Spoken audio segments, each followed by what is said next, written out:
Right, let's talk Liverpool and Newcastle now. Are the pieces falling into place for Alexander Isak to make a move to Liverpool before deadline day on Monday? Well, Vinny O'Connor is at Liverpool's training ground. Keith Downey is at Newcastle. I tell you what, let's go to Vinny first. Afternoon, Vinny. What did Arne Slot have to say about potential incomings?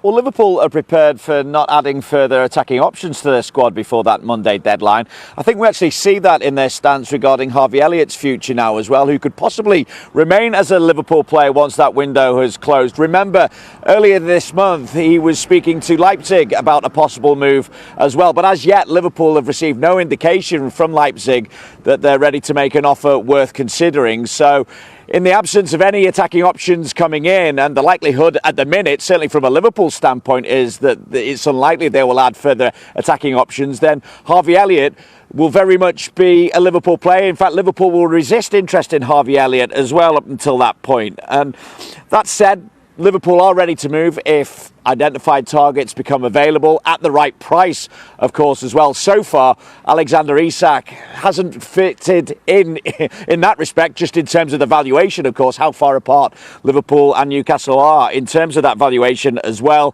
So how likely is it we will see new faces here before Monday? This is what Arne Slot had to say. As always, we try to sign players that can help us, but there's no reason after the first two games to complain or to think we need more. But if we can strengthen the squad, then we will always try to do that if it's for the right money and it's the right player. And Slot had also had some interesting words, interestingly, about Newcastle's possible new signing, Nick Woltemade.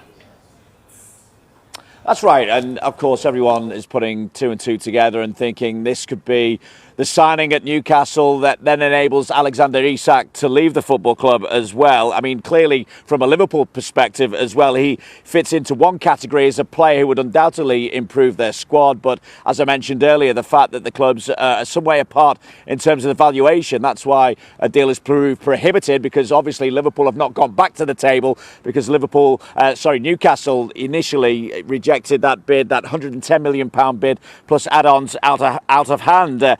Of course, Newcastle have faced their own problems in trying to bring in strikers as well during this transfer window. Ekitike, of course, ultimately wanted to join Liverpool. Wolves have resisted attempts to sign Strang Larsen, as have Brentford with Visser as well. In Woltemade, though, it looks like Newcastle are finally getting that deal for a striker over the line, at least as well. And clearly, Arne Slot was not going to bite on the possible domino effect of him arriving at Newcastle and then Alexander Isak coming here. At the same time, it seems that Arne Slot is pretty pleased for Eddie Howe that he's finally been able to get a number 9.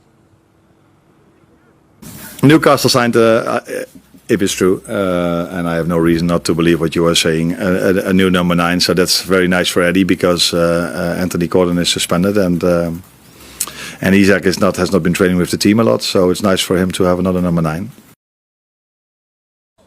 We keep talking about Liverpool possibly adding to the forward line. We've not even mentioned Mark Gay as yet. Of course, Liverpool possibly looking to strengthen at the back. So it wouldn't be too much of a surprise if Liverpool were to do business between now and the closure of the transfer window. But at the moment, it's very much a case of it remains to be seen. Big news from your press conference with Slot. We heard him ask you what you had for breakfast, Vinny, and you responded that you had a stale donut. We thought you were a healthier man than that. I can tell you it wasn't stale, it was far from stale, but I will agree with you in terms of the unhealthiness of my breakfast. To be fair, Arne Slot, I saw him after the press conference as well. He says, your job in there is to make my life difficult. I'm going to make your life difficult. He said, I bet you've had a message from back home, haven't you, about the unhealthiness of your breakfast. I said, yeah, you've dropped me right in it. Well, listen, I think they'll make sure that you've got some fresh donuts next time you go there after that. Thanks very much, mate.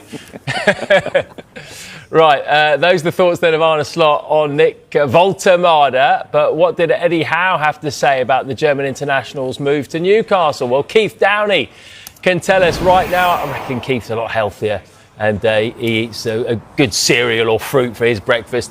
Just bring us up to speed on the latest, please, Keith, concerning Newcastle's club record £69 million offer for the Stuttgart striker. Yeah, firstly, I've not had time to have breakfast this morning, such as how quick this transfer has happened for Newcastle United. It's been a frantic 24 hours or so on Tyneside as Newcastle desperately tried to get at least one striker in before Monday's 7 o'clock deadline. And yesterday's move for the German international, Nick Woldemade, came out of the blue, didn't it? He had been linked with Newcastle earlier in the window, but it felt very much like he was going to Bayern Munich. I think they'd had multiple offers for the Stuttgart striker turned down, only for Newcastle to come in at the very last minute last night, agree a deal, get him over here to the northeast, and he's currently now here in Newcastle undergoing his medical ahead of that £69 million move from Stuttgart. That of course represents a club transfer record for Newcastle, which has stood for 3 years.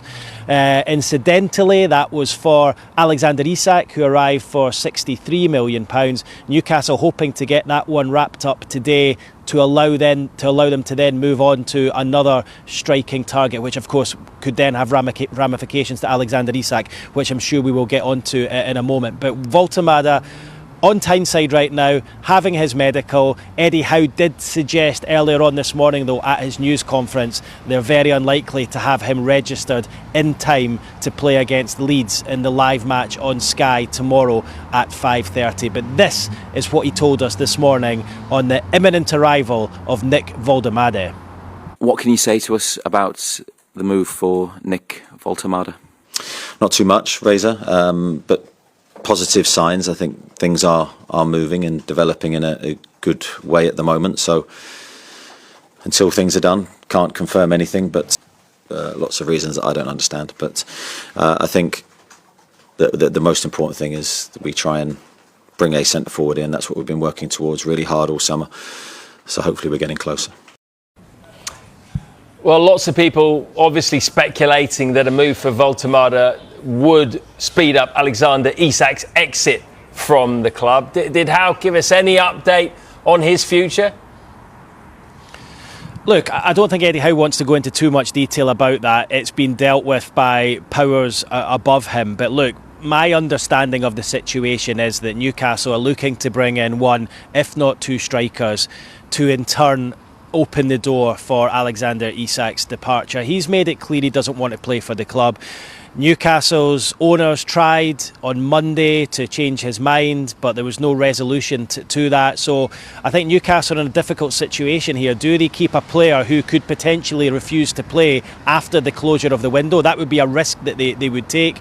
Or do they try and rid themselves of a situation, a cloud that has hung over the football club for the majority of the summer? And it feels very much at this moment in time they are leaning towards the latter. But it's crucial for them, again, like they said in their statement last week in retort to Alexander Isak's social media post, it's crucial that they bring in a replacement or two. I think they're still trying for a second striker to come in. I think if Woldemade gets done and they fail to get another one, there is a decision to make with regards to allowing Isak to go. I think if they get in a second striker, I think there's every chance that Alexander Isak goes. Of course, Liverpool still need to make the offer. It needs to be an offer that's attractive to Newcastle. That first offer, of course, was £110 million plus add-ons. I would suggest that has to rise significantly from that. I think it's unlikely they will get the £150 million price tag they had on his head, but perhaps Newcastle and Liverpool can come to some kind of agreement midway between that. Now,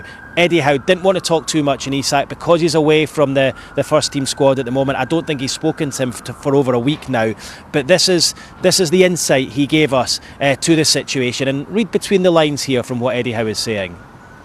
Given how active you are at the moment, I know obviously it feels like this plate's spinning, but what does that activity mean for the future of Alexander Isak? Do you expect him to still be a Newcastle player come Monday evening? Difficult for me to give you any clarity on the future, Keith. I've said before, I don't know what the future holds in that respect because I'm not dealing with it myself. I've got no update from what I spoke about the other day. I'm concentrating on trying to bring players to the club. So that was Eddie Howe saying he had no update. But look, it's my understanding Newcastle trying to bring players in to allow Alexander Isak to get his wish and join Liverpool. They have tried for a number of weeks to sign Johan Wissa from Brentford. I believe that deal is still alive, and there is hope from Newcastle's side that they can get that deal done. And they retain an interest as well in Wolves striker Jorgen Strand Larsen. They had 2 offers turned down earlier on this week. The latest of those was £60 million. But I think Newcastle still hoping they can bring one of those 2 players in, which of course would then have a domino effect and allow Isak to leave if the offer from Liverpool is acceptable to Newcastle United. So the domino's beginning to fall, it feels. Swan, thank you very much. Keith, get some food in you. Now, Tottenham are making moves late in the transfer window. A defender and an attacking midfielder could join before the deadline. We've got full details in a few minutes' time.